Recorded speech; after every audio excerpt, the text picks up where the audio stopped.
Hello and welcome to this Unity networking tutorial. I've already made a basic tank with shooting abilities, so I'll be showing you how to implement networking into your game. The first thing you want to do is go into Services and enable multiplayer by going to the project dashboard and setting the number of players. Since UNET is built into Unity, a lot of the work is done for you.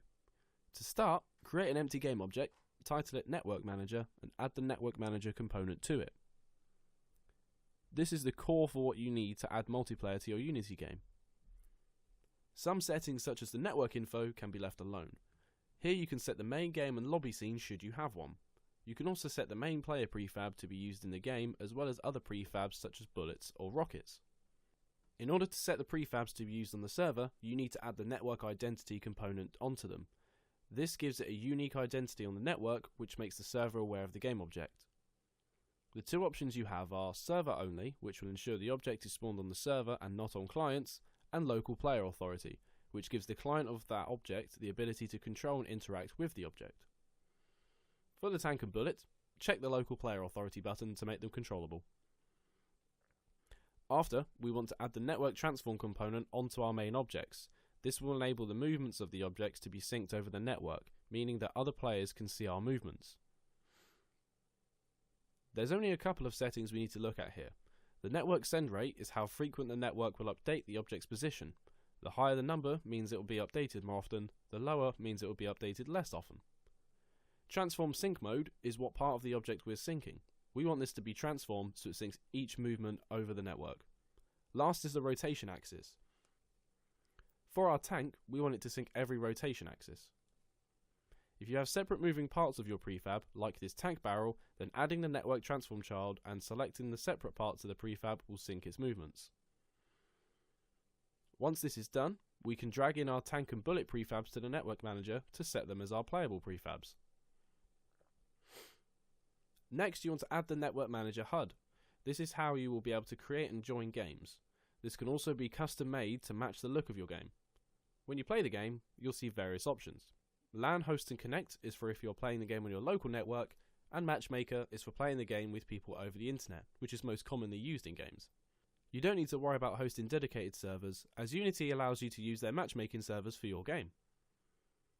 Now we need to add some network code to our scripts. Open the main player controller script and start by adding using Unity engine.networking at the top to enable us to use the network code. Then we want to change mono behavior to network behavior.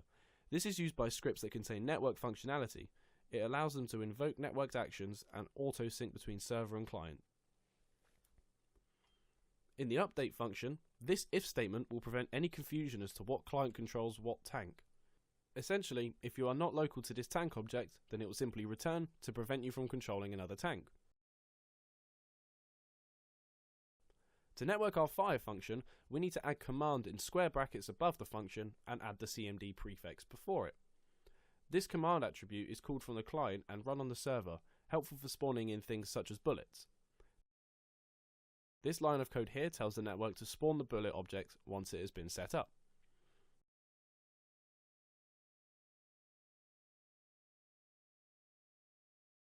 Next, on the health script, give access to the network code and change the network behavior, much like in the player controller.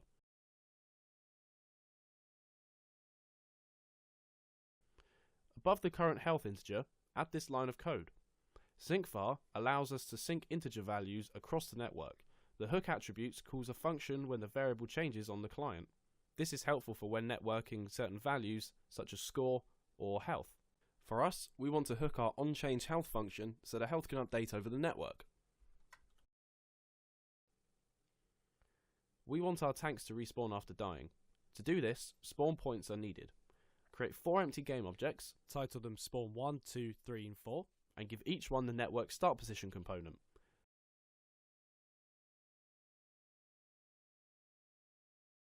Go to the network manager and set the player spawn method to round robin. This method cycles through every spawn point and makes sure it's empty before spawning the player. This prevents players spawning on top of each other. Back in the health script, set up a private array of start positions called spawn points.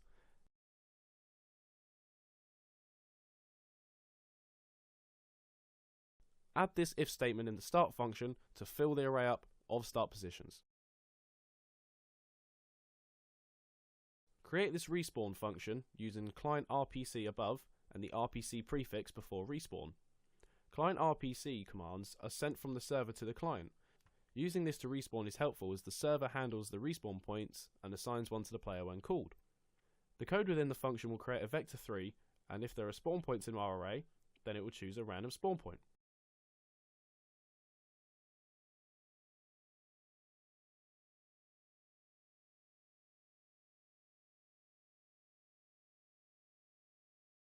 It will then set the transform of our vector 3 to that of the spawn point and set the tank's transform to that of the vector 3. We then just need to call the function as well as resetting our health back to maximum.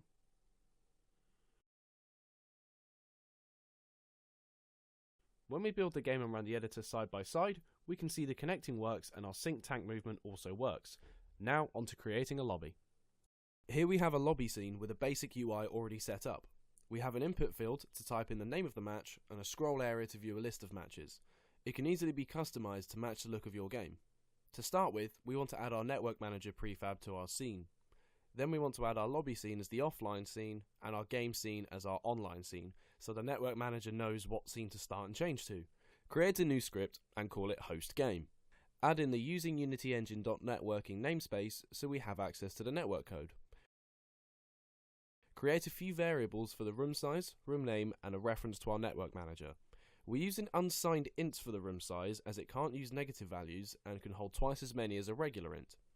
In the start function, set the network manager using networkmanager.singleton. This sets it as our active manager. Next, we add this if statement, which will automatically enable the matchmaking service if it's not already enabled, since this is what we want to be using. We then create a function for setting the room name like this. This will set our room name to whatever text is inputted to our input field. This next function physically creates our room. The if statement checks for if the room name is equal to something, creates the match using this function which takes in the room name, size, whether it is public, a password if needed, a few other settings we don't need to worry about, and the onMatchCreate callback, which is called when a match is created. Save the script and head back to Unity. Select the input field, add an onValueChanged, drag in the network manager and select set room name from the dynamic string section in the host game menu. Next, select the create match button, add an onClick event, drag in the network manager and select create room from the host game menu.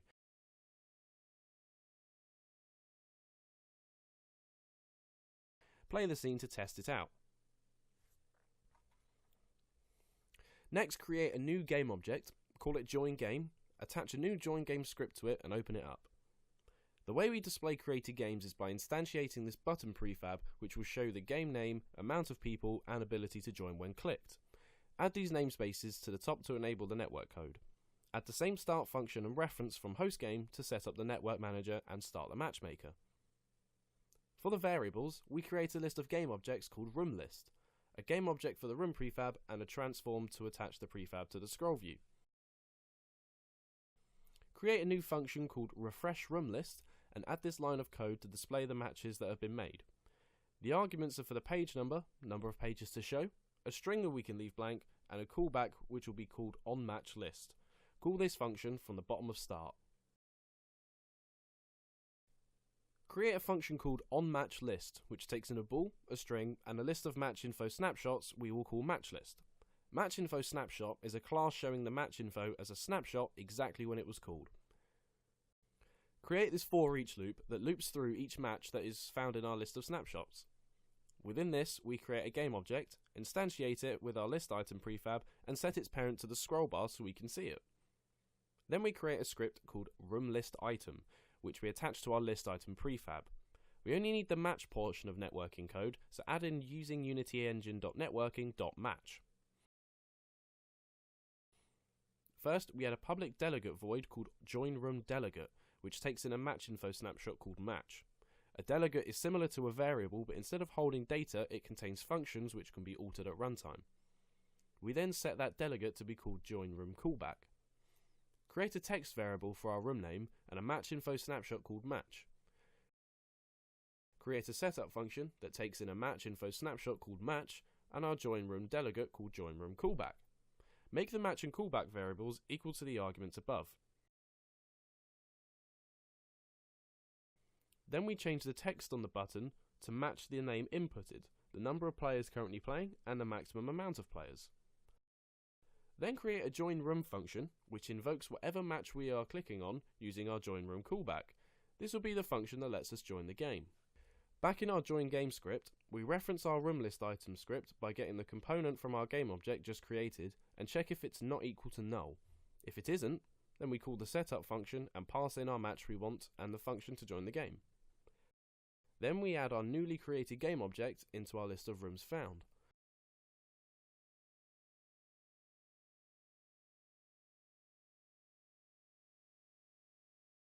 Then we want to create a function called clearRoomList, which will empty our list of rooms when we want to refresh the list or join the game.